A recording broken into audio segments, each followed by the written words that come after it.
have any subjects that played to my real strengths. And I think the ultimate form of like the perfect education system involves like looking at a group of students like they're animals. Don't take this wrong way, but like one person's a fish, one person's a gorilla, one person's a bird, and the bird can fly well, but the bird can't swim well. The fish can swim well, but it can't climb a tree well. And so, like, what are you fucking good at? What are you the best at? What is your child innately in tune with? And how can you amplify that? The issue is you need the working class. And we'll always come back to that. Is like, you need someone who's going to work that 9 to 5 and put in those man hours and do that manual labor for some of the jobs and work in the factories.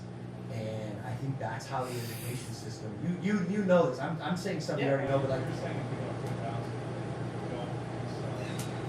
the country was built to create worker bees. Absolutely, that's a fact. Yeah. Well, I think you're absolutely onto something big because one of my favorite quotes is from Aristotle, and it's the fate of empires rests in the education of youth.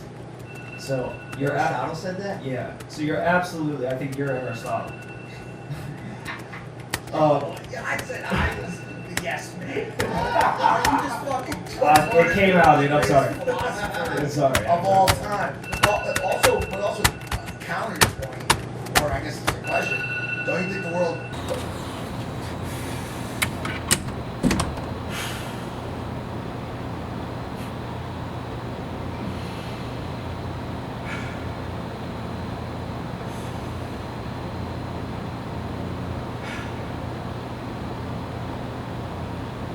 Yeah, not today.